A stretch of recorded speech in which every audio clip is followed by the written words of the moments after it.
Good morning বন্ধুরা, আশা করছি তোমরা খুব ভালো আছো। আমিও ভালো আছি। আজকে সকাল সকাল দেখো যিশুকে তুলেছি, তো ও বায়না করছে, মা আমি স্কুল যাব না। তারপর অনেক কষ্ট করে ওকে রাজি করিয়েছি। তো আজকে যেহেতু ওর পরীক্ষা শেষ, আজকে ওর আছে ড্রয়িং, সুন্দর করে ড্রয়িং করবে।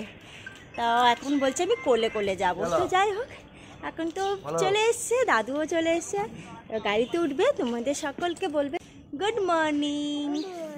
আর তোমার আজ পরীক্ষা শেষ হয়ে যাচ্ছে, তো তাহলে আমরা এখন ঘুরতে যাবো তো নাকি না? বললাম তো তোমাদের একটা মামার বাড়ি যাবে, জানো? ঠিক আছে। এদিকে তোমাদের দাদা ভাই অফিস যাবে বলে রেডি হচ্ছে, আর আমার এদিকে শ্বশুর শাশুড়িও আজকে চলে যাচ্ছে। বাড়িটা পুরো ফাঁকা হয়ে যাবে, কারণ এই 2-3 দিন ছিল তো সবাই, মানে খুব ভালো লাগছিলো, আনন্দ মজা করছিলাম, তো চলে যাচ্ছে, খারাপ লাগছে খুব। আর এদিকে তোমাদের দাদা ভাইকেও একটু প্রণাম করে নিলাম, ও তো কী খুশি যে বউ আমাকে প্রণাম করেছে। আর এই যে শ্বশুর শাশুড়ির রাস্তায় বেরিয়ে গেছে, আমি একটু ছাড়তে যাচ্ছি, তাহলে চল।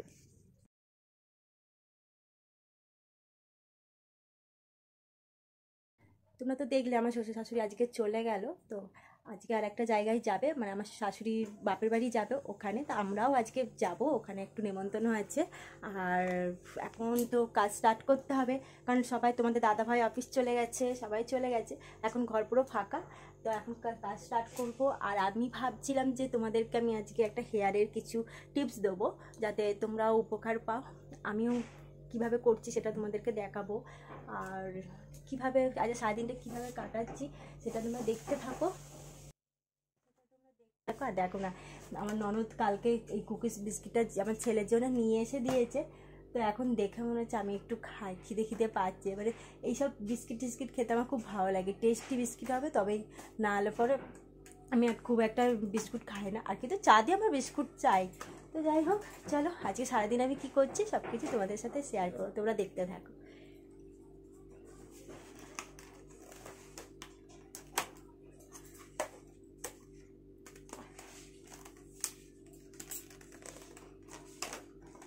বলা যাচ্ছে না। তোমাদের তো সেদিনকে বলেছিলাম যে পিসি শাশুড়ি আছে আমার আর একটা, তো ওই পিসি শাশুড়ির শ্বশুরবাড়ি হচ্ছে এইখানে। তো এইখানে এসছে, আর বাড়িতে অনেকগুলো সবজি ছিল, তো নষ্ট হয়ে যায়, কারণ ওদের তো এখন সে মালসা এগুলো চলছে না। তো আমাদের জন্য নিয়ে চলে এসছে টমেটো, বেগুন, কাঁচকলা, আরও আলু, পেঁপে এগুলো ছিল, নিয়ে চলে এসছে। তো আমি এগুলো গুছিয়ে রাখছি। আর চলো তোমাদেরকে আমি হেয়ার মাস্কটা দেখাই। তোমাদের তো আমি সব কিছুই শেয়ার করি, তাই ভাবলাম যে আজকে একটা হেয়ার মাস্ক বানাবো, তাই সেটাও তোমাদের সাথে শেয়ার করি, যাতে তোমরাও উপকার পাও। তো আমি আজকে কী হেয়ার মাস্ক মানে তৈরি করছি সেটা তো বুঝতেই পারছো। দেখো আমি এখানে নিয়ে নিয়েছি দই, ডাবরের একটা মধু, এই দেখো। আর এই মধুটা আমার অনেক দিন হয়ে গেছে, আর এখনকার মধু বলো বা যা সব কিছুই ভেজাল। আর দেখো বেশ অনেক দিন হয়েও গেছে আমার মধুটা, নিচে দেখো পুরো চিনি পড়ে গেছে। এখন কিন্তু অ্যালোভেরাটা খুবই প্রচলিত হয়ে গেছে, আর সবারকার বাড়িতে কিন্তু অ্যালোভেরা গাছ আছে। আর অ্যালোভেরার যে কত গুণ সেটা তোমরাও জানো। আর এই গুণের বিষয়ে আমি তোমাদেরকে কি বলবো। আর দিচ্ছি আদা। আদাটা কিন্তু হয়তো অনেকে জানো না, আদাটা আমি কেন ব্যবহার করছি। তো আদার কিন্তু একটা বিশেষ গুণ আছে, তাই আমি আজকে আদাটার মধ্যে মিক্স করছি। তাই তোমাদের আদাটার ব্যাপারে বলে দিচ্ছি, কারণ আদাতে না চুল গজাতে সাহায্য করে, এবং যাদের টাক পোকা হয় না, অনেকে দেখবে টাক পোকা হয়, কিন্তু আদা দিলে পরে সেই টাক পোকাটাও কিন্তু আস্তে আস্তে চলে যায়, দিয়ে নতুন করে কিন্তু চুল গজায়। আর এদিকে আমি অ্যালোভেরাটা চেঁচে নিচ্ছি, যতটা অ্যালোভেরা জেল বেরোবে। দেখো এই আমাদের বাড়ির গাছের অ্যালোভেরা, আর এত সুন্দর, মানে মোটা মোটা আমাদের অ্যালোভেরাগুলো হয়, আর অনেকটা দেখো জেল বেরিয়েছে। এর মধ্যে মিক্স করে নিচ্ছি মধু আর দই দিয়ে, খুব ভালো করে আমি মিক্স করে ফাটিয়ে নেব। আর দেখো আমি কিন্তু নর্মাল যে প্যাকেট দইগুলো পাওয়া যায় সেই দইগুলোই নিয়েছি, কিন্তু তোমরা চাইলে মিষ্টির দোকানে দইও নিতে পারো। আর দেখো খুব সুন্দর কিন্তু আমি ফাটিয়ে নিয়েছি। এবার আমি চুলটাকে ভালো করে আঁচড়িয়ে নিয়ে চুলে মাথায় ভালো করে লাগিয়ে নেবো। তোমরা ভিডিওটা দেখতে থাকো কীভাবে আমি চুলে অ্যাপ্লাই করছি।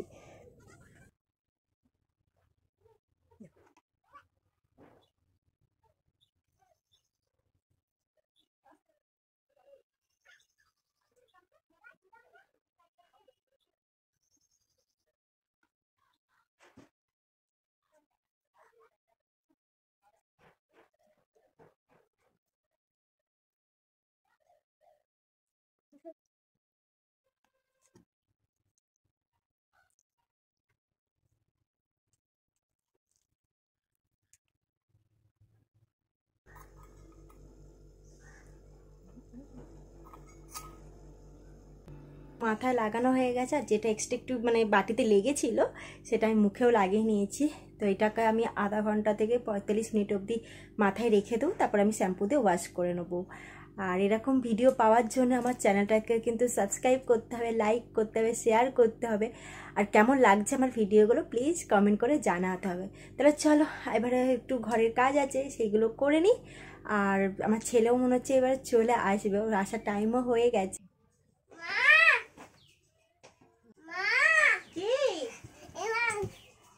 বাবা আমার জন্য ফুল এনেছো, আই লাভ ইউ। ঘরটা গুছাচ্ছিলাম, তার মধ্যে যিশুও চলে এসছে, আর এদিকে কতগুলো বাসন ছিল সেগুলো আমি মেজে নিচ্ছি। আর এবার আমি স্নানে চলে যাব। এদিকে পিসি রান্না করছে। ও পিসি কি রান্না করছো গো? কি হয়েছে আজ? ফুলকপির তরকারি। ও ফুলকপি আলুর তরকারি। এই দেখো ফুলকপি আলুর তরকারি হচ্ছে, পাপড়ের তরকারি, ডাল। আর কি করেছো? পাপড়ের তরকারি। পাপড়ের তরকারি আর ডাল। হ্যাঁ হ্যাঁ, আর আমের চাটনি, পাপড়। আজকে অনেক কিছুই রান্না হয়েছে যেহেতু নিরামিষ। তো এ দেখো আমি স্নান টান করে চলে এসেছি। চুলটা কিন্তু এখনও আজায়নি, এখনও হালকা ভিজে রয়েছে, কিন্তু চুলটা একটু না সিল্কি লাগছে, দারুণ লাগছে কিন্তু চুলটা। অনেকদিন পর যেহেতু আমি প্যাকটা লাগিয়েছি, দারুণ লাগছে। তোমরা যদি পারো তো এই প্যাকটা ট্রাই করতে পারো, তো এবার খুব ভালো উপকার পাবে এবং চুলটা খুব সিল্কি থাকবে, নরম থাকবে। ভাত খাবি আয়। আমি পারবো, দেখেছো ওইভাবে হাতা ধরে। হ্যাঁ ঠিক আছে, পারো। নিজের কাজটা নিজেই করতে যখন শিখে গেছো, তাহলে ভাবছি আমি হোস্টেলে তোমায় দিয়ে দেবো, আমাকে যখন দরকারই নেই তোমার। হ্যাঁ হোস্টেলে থাকবে, আরো সুন্দর সুন্দর কাজ শিখতে পারবে, নিজের কাজটা নিজেই করে নেবে, জামা কাপড় কাচতে পারবে, বুঝেছো? তাহলে হোস্টেলে যাবে তুমি কেন? তো মাকে দরকার নেই, পাপাকে দরকার নেই, মা ভাত বেড়ে দিচ্ছে, তোমার ভালো লাগছে না। কি গো আমি খাই দিই না? কেন? তুমি একা একা খাবে? আমাকে তাহলে দরকার নেই তো? দরকার আছে। দেখতে পাচ্ছ আজকে একটু সাজুগুজু করে দিয়েছি, কারণ আজকে একটু বেরু যাচ্ছি। তো কোথায় যাচ্ছি তো একটু দেখতে থাকো, আর ভালো লাগলে লাইক করো। শিখে দেখো যিশু কিন্তু নিজে নিজে একা একাই রেডি হয়ে গেছে, দেখো। হ্যাঁ মোজা পরতে হবে তো, তোমার বুট পরলে তো মোজা পরতে হয়। ওলে বাবা গো। তো দেখছো আমার ছেলে কিন্তু নিজের কাজটা নিজে করতে ভীষণ পছন্দ করে। মানে আমি যে ওকে করে দেবো বা রেডি করে দেবো সেটাও একদম মানে পছন্দ হয় না, তো ওর কাজটা ওই করে। আমার এটা কিন্তু ভালো, মানে এই একটা বয়স থাকে না বাচ্চাদেরকে সারাক্ষণ মা মা মা মাই সব কিছু করে দেবে, মাকে ছাড়া কিছুই চলে না। তো সেইখান থেকে কিন্তু আমি অনেকটা মুক্ত, তাই না বলো? দাদা ভাইও সুন্দর করে রেডি হয়ে গেছে, তোমাদের দাদা ভাই হয়তো বাইরে বেরিয়ে গেছে, তোমাদের দাদা ভাইও চলে এসছে। তা চলো ভিডিওটা কন্টিনিউ দেখতে থাকো। চলো হ্যাঁ চলো। এখন আমরা মামা শ্বশুরের বাড়ি চলে এসেছি, আর তোমাদের দেখতেই পেলে আমার দিদার ছবি রয়েছে এখানে, মানে দিদা শাশুড়ি। আর এখানে দেখো সবাই রয়েছে, মানে 3 মেয়ে যে আছে আমার দিদা শাশুড়ির, 3 মেয়ে রয়েছে, আমার শ্বশুর শাশুড়ি আরও সবাই রয়েছে। তো দেখো তোমাদের দাদা ভাই তো একটু আমি ভিডিও করছি, একটু মুখটা দেখিয়ে নিল যেহেতু যে সুন্দর করে সাজুগুজু করেছে। তো চলো আমরা অনেক তো কথা হচ্ছে এখানে, গল্প হচ্ছে, যেহেতু সবাই এক জায়গায় থাকলে পরে জানো তো গল্প টল্প হয়। আর অনেকদিন পর সবার সাথে দেখা হয়েছে, তো খুবই ভালো লাগছে। আর যে আমার শাশুড়ি, যেহেতু ওনার বাড়িতে আমরা এসেছি, তাই আমার শাশুড়ি মিষ্টি টিষ্টি নিয়ে আসলো, যেহেতু অতিথি আপ্যায়ন করছে যেভাবে হয় অতিথি আপ্যায়ন। তো আমার ছেলে তো মিষ্টির প্লেটটা দেখে মনে হচ্ছে কখন খাবো। এই দেখো আস্তে আস্তে তুলতেও শুরু করে দিয়েছে, কিন্তু ভয় পাচ্ছে। আর এদিকে তোমাদের দাদা ভাই তো যা নিরামিষ রান্না হয়েছে সে তো খেতে লেগে গেছে, খাবার দেখলে আর থাকতে পারে না। তো চলো আমরা এবার খাওয়া দাওয়া এদিকে তাকাও। গাড়ি চলে এসছে, এবারে আমরা গাড়িতে করে বাড়ি চলে যাবো।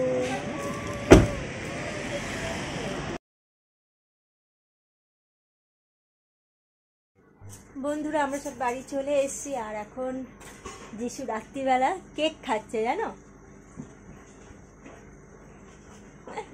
তো অ্যাকচুয়ালি কি ওখানে তো খাওয়া দাওয়া ছিল, আর যেহেতু আজকে বাৎসরিক ছিল তো নিরামিষ খাওয়া দাওয়া ছিল। আর তোমাদের দাদা ভাই তো খেতে খুব ভালোবাসে, তো ও ওখানে খাবারটা খেয়ে নিয়েছে, আর আমরা খাবারটা পুরো প্যাকিং করে নিয়ে চলে এসেছি, কারণ অত তাড়াতাড়ি আমরা খেতে পারবো না। তাই বললাম যে প্যাকিং করে দাও, বাড়িতে গিয়েই খাবো। তো এখন খাওয়া দাওয়া হবে। আর তাহলে আজকের ব্লগটা তোমাদের কেমন লাগলো কমেন্ট করে জানিও, ভালো লাগলে লাইক করো, শেয়ার করো, আর যারা নতুন দেখছো প্লিজ সাবস্ক্রাইব করো, আর যারা ভিডিও মানে দেখছো বা সাবস্ক্রাইব করছো না প্লিজ চ্যানেলটাকে সাবস্ক্রাইব করে দাও। নেক্সট ব্লগে তোমাদের সাথে দেখা হচ্ছে। খুব ভালো থেকো, টেক কেয়ার, বাই বাই।